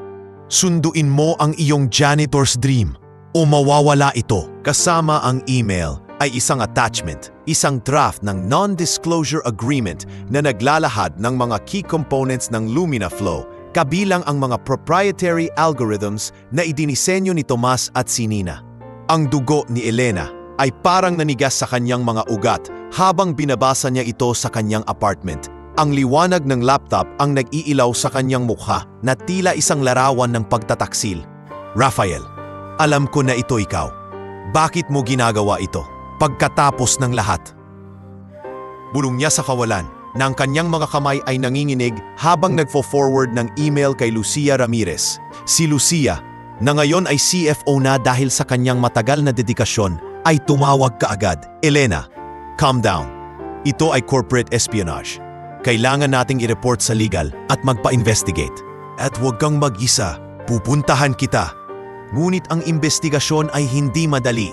Ito ay nagsimulang maging isang tense na laban na kinabibilangan ng mga forensic IT experts, board reviews, at sa hindi inaasahang twist, si Javier Cruz, ang dating nobyo ni Elena na umalis noong 2019 dahil sa kanyang abalang buhay. Si Javier, na ngayon ay 30 taong gulang at isang prominenteng corporate lawyer sa isang firm sa Makati, ay hindi na ang batang architect na minsang nagluto ng hapunan para sa kanya sa kanilang dating apartment. Ang mga taon ay nagbigay sa kanya ng mga linya sa noo at isang bagong asawa na isang teacher, ngunit ang kanyang puso ay hindi lubusang nakalimot kay Elena. Nang tawagin siya ni Lucia para sa legal consultation dahil sa kanyang expertise sa IP law, ay natatubili siya sa unang sandali. "Lucia, after all these years, bakit siya?" Tanong niya sa phone. Nang kanyang boses ay halo ng lungkot at pag-aalala. "Javier, kailangan siya ng tulong mo. At sa totoo lang, ikaw rin ang kailangan niya. Hindi bilang ex, kundi bilang kaibigan." Sa wakas pumayag siya at sa unang pagkikita nila sa isang coffee shop sa Legazpi Village noong Hunyo, ang hangin ay puno ng mga hindi nasabing saloobin. "Elena, mukha kang masaya. Ang tagumpay mo, naririnig ko sa lahat ng lugar," sabi ni Javier, na hawak ang kanyang tasa ng Amerikano habang ang kanyang mga mata ay hindi makatingin ng diretso sa kanya. Si Elena na nakadress sa isang simpleng blouse na nagpapakita ng kanyang bagong kumpiyansa ay numiti ng malungkot. "Javier, pasensya na sa lahat. Hindi ko sinasadyang maging ganun noong tayo pa. Pero ngayon, kailangan ko ng tulong mo. Ito ang plano ni Rafael. Ibenta ang Lumina Flow sa Apex, ang pinakamalaking rival natin. May ebidensya na, ngunit kailangan nating patunayan." Ang investigasyon ay nagsimulang maging isang serye ng mga late-night sessions sa opisina ni Javier, kung saan nagbabahagi sila ng mga documents, coffee at unti-unting mga alaala. "Alam mo, Elena, minsan naiinggit ako sa trabaho mo. Ngunit ngayon, nakikita ko ito ang tunay na passion mo. At ako, natutunan kong maging masaya sa sarili ko." Pag-amin ni Javier isang gabi, habang nagre-review ng emails na nagpo-point sa IP address ni Rafael. Ang kanilang interaksyon ay hindi romantiko, ngunit puno ng pagpapatawad. Ang pagbabalik ng isang dating kaibigan na nagiging tulay sa pagresolba ng krisis. Sa emosyonal na climax noong Hulyo 2025, sa gitna ng isang all-hands emergency meeting sa auditorium ng Luminatech, kinonpronta ni Elena si Rafael sa harap ng buong team.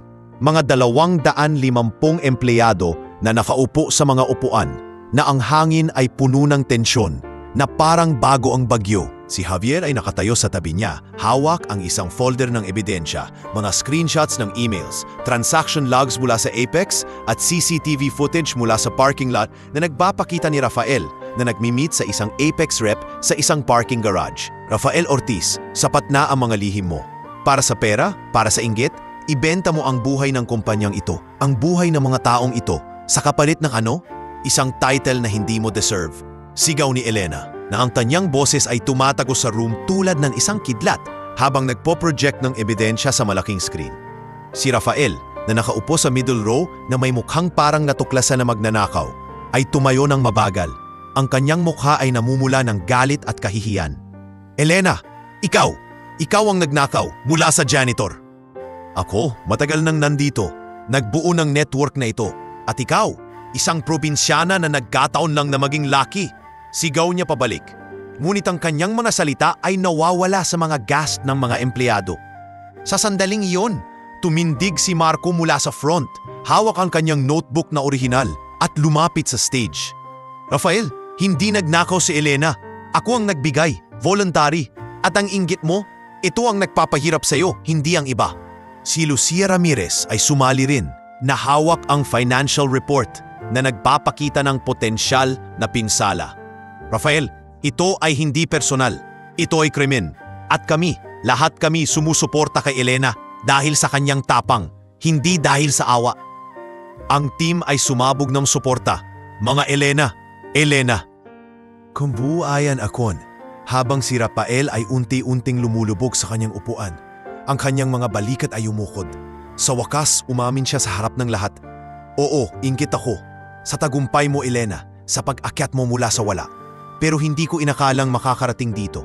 Ang pagkakatanggal niya ay immediate, fired on the spot, na may escort mula sa security na si Pablo Herrera, na may lungkot sa mukha, ngunit determinasyon sa hakbang. Pagkatapos ng meeting, yumakap si Elena kay Marco at si Lucia. Ang kanyang mga luha ay halo ng galit at kaluwagan. Salamat, kayo ang aking pamilya. Bulong niya habang ang team ay nag-aaplos ulit na nagiging simbolismo ng pagbabago. Habang niresolba ang isu na may kaso na inihain laban kay Rafael sa korte na hawak ni Javier na may ngiting pro bono para sa dating kaibigan, nagsimulang maging romantiko ang relasyon ni Elena sa isang bagong karakter, si Victor Luna, isang 40 taong gulang na investor mula sa isang venture capital firm sa Singapore na nakilala niya sa isang tech conference sa Manila noong Abril.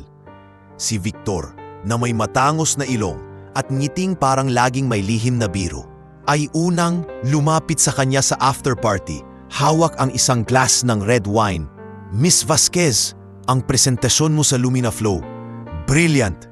Hindi lamang tech, ito ay story ng resilience. Pwede bang mag-dinner tayo? Hindi para sa business, para sa kwento. Si Elena, na pagod mula sa launch preparations, ay nag-atubili ngunit sumang-ayon. At ang kanilang unang date sa isang rooftop restaurant sa BGC ay puno ng tawa at mga kwento. Mga alaala niya sa Batangas, ang kanyang mga kwento tungkol sa pagiging expat sa Asia. Elena, sa mundo ng investments, maraming numbers. Ngunit ikaw ang nagdadala ng heart sa equations. Sabi ni Victor isang gabi, habang naglalakad sila sa park, ang kanyang kamay na humahawak sa kanya ng mahina ngunit matatag. Ang relasyon nila ay nagdadala ng bagong saya sa personal na buhay ni Elena. Mga weekend getaways sa Tagaytay, mga surprise deliveries ng flowers sa opisina, at isang bagong balanse na hindi niya na nakilala mula pa noong si Javier. Victor, sa wakas, may oras na para sa akin, sabi niya sa kanya sa isang quiet dinner, na ang kanyang ngiti ay tunay at walang maskara ng CEO. Samantala, si Marco sa kanyang bagong posisyon bilang innovation lead na may opisina na may tanawing ang city skyline, ay nagsimulang mag-mentor sa mga batang empleyado tulad ni Nina Alvarez, na ngayon ay senior developer na may sariling team. Isang hapon noong Agosto, sa isang workshop room na puno ng whiteboards at prototypes, nagsimulang magbahagi si Marco ng kanyang karanasan. Nina, ang engineering ay hindi lamang code. Ito ay pagmamasid. Tulad ng dati kong trabaho sa Davao, ang pinakamalad disenyo ay galing sa pang-araw-araw na problema. Si Nina, na hawak ang isang tablet na puno ng sketches, ay tumango ng may ningning sa mata. Kuya Marco, ang mentorship mo, ito ang nagbibigay sa akin ng confidence. Dati, akala ko walang lugar para sa mga baguhan tulad ko. Ang mga sessions na ito ay nagre-resulta sa pagbuo ng isang innovation program sa kumpanya. Ang Lumina Sparks Initiative na nagpo-promote ng ideya mula sa lahat ng antas, mula janitors hanggang executives, na may monthly pitch sessions at funding para sa top ideas. Marco, ito ang legacy mo, hindi lamang ang system, kundi ang kultura ng pagbabago, sabi ni Elena sa launch ng program. Habang ang mga batang empleyado ay nag-a-upload na nagiging parang isang bagong henerasyon ng mga dreamer. Ang mga side characters ay hindi naiwan sa pagbabago. Si Sofia Mendoza, na dati ay personal assistant na laging sa likod ng mga plano, ay nakinabang ng malaki na hinirang bilang Head of HR noong Setyembre 2025 dahil sa kanyang dedikasyon sa team moral. Ma'am Elena, hindi ko inakalang ako, ngunit salamat. Ito ay para sa lahat ng mga tulad natin na nagsimulang mula sa baba. Sabi niya sa kanyang first board presentation, na nagpo-promote ng inclusivity programs tulad ng diversity training at mental health days. Habang ang kumpanya ay lumago ng 30% sa revenue dahil sa bagong system, mula sa mga bagong kontrata sa mga multinational banks hanggang sa partnerships sa government projects, ang buhay ng lahat ay nagsimulang maging mas maliwanag. Si Carla Diaz ay naging office manager na may sariling desk sa executive floor. Si Pablo Herrera ay nagdagdag ng staff sa kanyang security detail na may kwento ng ang janitor na naging bayani. At si Mrs. Isabel Gomez ay dumadalaw pa rin kay Marco na may daladalang mga kwentong si Elena, parang anak ko na rin. Sa gitna ng mga bagong hamon at tagumpay, ang climax ng pagbabago ay hindi lamang sa boardroom, kundi sa mga puso. Ang pagresolba ng mga sugat ng nakaraan, ang pagbubukas ng mga bagong pinto, at ang pagpapatuloy ng isang kwento na nagpapatunay na ang tunay na lakas ay galing sa pagtutulungan, hindi sa pag-iisa. Habang ang 2025 ay lumilipas, ang Luminatech ay nagsisimulang maging biko ng pag-asa. Ngunit ang wakas ay naghihintay sa mga pahinang hinaharap. Sa huli ng 2025, habang ang Disyembre ay nagdadala ng malamig na hangin at mga ilaw ng Pasko na nagliliwanag sa mga kalye ng Quezon City, ang Luminatech ay hindi na lamang isang kumpanya. Ito ay naging isang leader sa mundo ng sustainable technology na kinikilala ng mga award at partnerships na nagmumula sa iba't ibang sulok ng globo. Ang Lumina Flow System na nagsimula lamang bilang mga guhit sa isang lumang notebook ay naging sentro ng mga headlines sa tech magazines at conferences na nagpoprotekta ng enerhiya sa higit sa 15 opisina sa buong Pilipinas at nag-e-export pa ng software patungo sa mga bansa sa Southeast Asia. Si Elena Vasquez, na 30 taong gulang na ngayon at may buhok na bahagyang kulot sa gilid dahil sa mga araw ng pagbabalik sa probinsya, ay nakatanggap ng isang award na hindi niya inaasahan, ang CEO of the Year mula sa Philippine Tech Innovation Awards, sa isang gala night sa isang luxury hotel sa Pasay na puno ng mga camera flash at mga bisita na nakagown at tuxedo.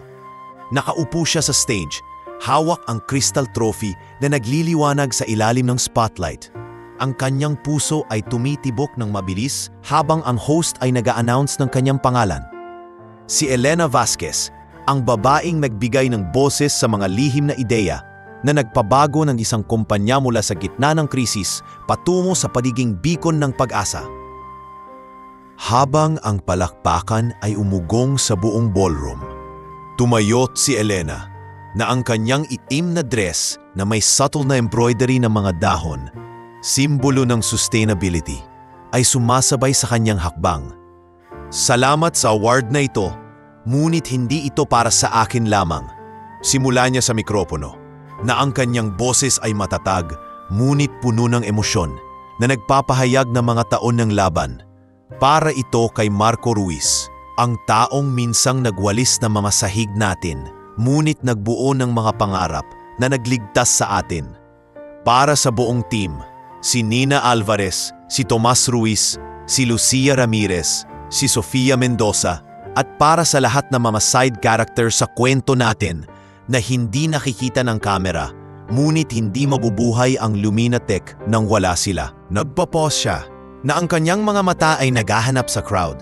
At nang makita niya si Marco na nakaupo sa front table kasama si Tomas at si Mrs. Isabel Gomez, ang kanyang ngiti ay lumawak. At sa publiko, sa mga shareholders, sa mga board members na naniniwala sa akin mula pa noong ako'y isang intern na mula sa Batangas, lalo na kay Dr. Emilio Santos na hindi lamang naging boss ko kundi ama sa mga desisyon ko. Dr. Emilio, ang retirement mo ay hindi katapusan. Ito ay bagong simula. Salamat sa pagtitiwala mo sa akin, sa amin. Si Dr. Emilio, na 66 taong gulang na ngayon at nakasuot na may lapel pin ng Luminatech, ay tumayo at yumakap sa kanya sa stage. Ang kanyang mga mata ay basang-basa ng luha habang nag-uusap sila ng pribado. Elena, anak, ito ang pinakamasayang retirement gift. Nakita ko ang pag-akyat mo. At ngayon, nakikita ko rin ang pag-akyat ng lahat. Magretiro akong masaya. Alam kong iniiwan ko ang kumpanya sa mga kamay na mas matatag kaysa sa akin. Ang sandaling iyon ay naging viral sa social media, na nagiging simbolismo ng pagtutulungan na nagpapatuloy ang tagumpay ng Luminatech, na lumago ng 50% sa revenue sa loob lamang ng isang taon dahil sa mga bagong kontrata sa renewable energy projects. Habang ang gabi ay nagpapatuloy sa mga toast at mga kwentuhan, si Marco Ruiz ay nagdesisyon na sa wakas, oras na para sa kanyang sariling bagong kabanata. Sa edad na 55, pagtakatos ng isang taon bilang innovation lead, na nagbigay sa kanya ng karanasan na hindi niya inaasahan. Nagretiro siya ng maaga upang magturo sa isang lokal na universidad sa Quezon City, ang Polytechnic University of the Philippines, kung saan maaari niyang ibahagi ang kanyang self-taught na karunungan sa mga batang engineering students na tulad ng dati niyang si Tomas.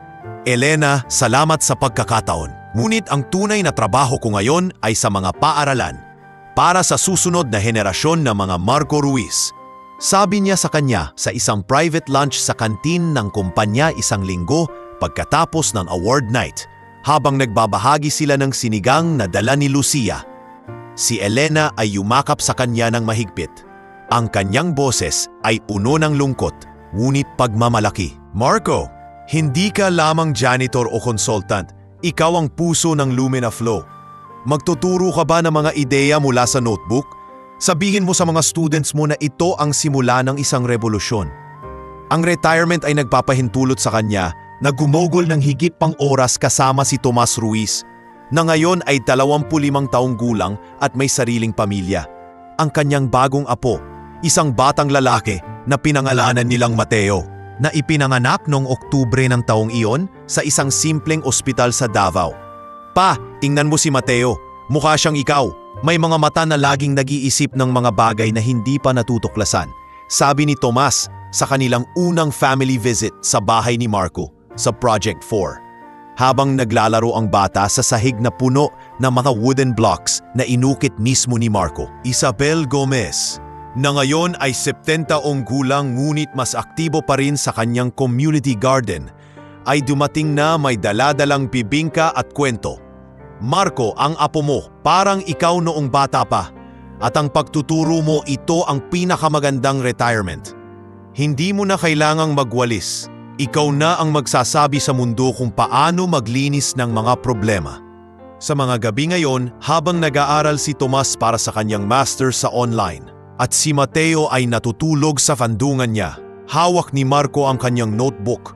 Ngayon ay framed sa dingding ng kanyang bahay, na nagiging paalala na ang mga pahina ng nakaraan ay nagiging aral sa hinaharap. Si Elena, sa kanyang bagong relasyon kay Victor Luna, ay nagsimulang magbalanse ng trabaho at personal na buhay sa paraang hindi niya minsan naisip na posible. Si Victor, na lumipat na sa Pilipinas para sa isang branch ng kanyang VC firm sa Makati, ay naging hindi lamang nobyo, kundi partner sa mga desisyon, mula sa pagpili ng mga bagong projects hanggang sa mga simpleng gabi ng pagluluto ng pasta sa kanyang apartment. Elena, ang buhay ay hindi spreadsheet.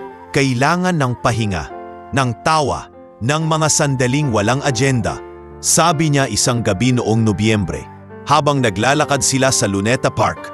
Hawak ang mga kamay habang ang mga ilaw ng Pasko ay nagliliwanag sa kanilang paligid. Si Elena ay natutong magsabi ng hindi sa mga overtime na hindi kailangan, na nagre-resulta sa mga weekend trips sa Batangas kung saan bumibisita siya sa kanyang mga magulang, na ngayon ay may bagong bahay na binili sa tulong ng kanyang tagumpay. Anak, ang Victor mo mukha siyang mabait, at ikaw mas lumiliwanag ka na, hindi na parang kandila na halos matunaw, sabi ng kanyang ina, si Teresa, habang naghahain ng bibingka sa kanilang hardin. Ang balanse na ito ay nagbigay daan sa pagbabalik ng kanyang dating kaibigan na si Javier Cruz bilang legal advisor sa kumpanya. Isang desisyon na nagmumula sa kanilang naging malapit na pagtutulungan sa krisis noong Hulyo. Elena, hindi ko inaasahan na babalik ako rito. Ngunit pagkatapos ng lahat, bakit hindi? Hindi na para sa pan-ibig na nawala, kundi para sa pagkakaibigan na nanatili, sabi ni Javier sa kanyang unang day sa opisina noong Disyembre, habang nagre-review ng mga kontrata sa kanyang bagong desk sa legal department. Si Elena ay ngumiti, hawak ang kanyang braso ng maikli. Javier, salamat. Ang buhay ko ngayon mas buo dahil sa mga tulad mo, dating nobyo, ngayon alay. Ang pagbabalik niya ay nagdadala ng bagong lakas sa legal team na nagpoprotekta ng mga IP ng Lumina Flow laban sa mga potensyal na threats at nagiging parang closure sa mga sugat ng nakaraan. Ang mga side characters na minsang mga background sa kwento ay umunlad sa kanilang mga karera sa paraang naipapakita ng ripple effect ng pagbabago sa Luminatech. Si Carla Diaz, ang dating resepsyonista na laging may ngiting handa sa lobby, ay nagiging office manager ng bagong branch sa Makati na may team ng 20 staff na hawak niya na may kumpiyansa na natutunan mula sa mga mentorship sessions ni Marco. Ma'am Elena, ang posisyon na ito, hindi ko inakalang posible. Dati puro sagot sa phone, ngayon nagde-decide ako ng operations. Sabi niya sa isang video call mula sa kanyang bagong opisina. Habang nagpo-present ng monthly report na puno ng innovative ideas tulad ng hybrid work policies. Samantala, si Pablo Herrera, ang security guard na minsang nagbabahagi ng tong-its kay Marco sa break room, ay nagbukas ng sariling security firm, ang Herrera Safeguard Services, na may unang kontrata mula sa Luminatech para sa kanilang mga bagong sites. Kuya Marco, ang tulong ng kumpanya, ang funding para sa startup grant, ito ang nagbigay sa akin ng lakas. Ngayon, 5 na ang staff ko at ang bunso ko, si Miko, sumasali na rin. Kwento niya sa isang reunion lunch sa canteen habang nagbabahagi ng lechon na dala mula sa Cavite. Si Sofia Mendoza, bilang head of HR, ay nagpo-promote ng mga programa na nagpapalakas ng work-life balance tulad ng paternity leave extensions na nagbigay daan kay Tomas sa pag-aalaga kay Mateo. At si Nina Alvarez, ngayon ay lead developer, ay nagdi-design ng bagong module para sa Lumina Flow na nag-i-integrate ng AI para sa climate predictions na nagiging susi sa mga bagong partnerships. Sa wakas, sa gitna ng lahat ng ito, natuto si Elena ng halaga ng humility at kolaborasyon. Mga aral na hindi mula sa mga MBA classes, kundi mula sa isang notebook na nahulog sa kanyang desk at sa mga mukha ng mga taong minsang hindi niya napansin. Lucia, bapuwi mo natin. Mula sa krisis noong 2020 hanggang sa mga award na ito, hindi ako ang nagbuo nito. Tayo lahat, sabi niya sa kanyang kaibigan sa isang quiet coffee break. Habang nagpoplan ng susunod na quarter, si Lucia ay ngumiti. Hawak ang kanyang kamay. Elena, ito ang tunay na tagumpay, hindi ang pera, kundi ang mga buhay na nagbago. Ang resulta ay isang mas malakas na kumpanya na lumalago hindi lamang sa numbers, kundi sa kultura ng pagtutulungan. At mas masayang buhay para sa lahat, mga pamilya na mas buo, mga pangarap na natutupad, at mga kwento na nagiging inspirasyon sa iba. Ang kwento ay nagtatapos, ngunit hindi talaga, sa isang company anniversary party noong ika-5 pinto ng Disyembre 2025 sa rooftop ng Luminatech Building na nagliliwanag ng mga fairy lights at uno ng mga mesa na may adobo, lechon at mga signature cocktails na Notebook Negroni. Ang 300 empleyado at guests, kabilang sina Victor, Javier, Marco, kasama si Tomas at Mateo, Dr. Emilio na may kanyang abo, at ang mga side characters tulad ni Carla, Pablo, Sofia at Nina ay nagdidiriwang ng kanilang shared success sa gitna ng live band na nagpe-play ng mga OPM hits at mga kwentuhan na puno ng tawa. Si Elena ay nakatayo sa gitna, hawak ang kamay ni Victor, habang nagputos si Marco. Sa Luminatech at sa mga notebook na nagbabago ng mundo, ang gabi ay puno ng yakap, ng mga luha ng tuwa, at ng pangako na ang mga hakbang na ito ay hindi katapusan, kundi simula ng mas maraming kwento na magiging alaala sa mga susunod na henerasyon. Sa ilalim ng mga bituin ng Maynila, ang mundo ng Luminatech ay hindi lamang nagliwanag. Ito ay nagbigay liwanag sa iba na nagpapatunay na ang tunay na tagumpay ay hindi sa tuktok lamang, kundi sa paglalakbay na pinagsama ng mga puso at mga ideya.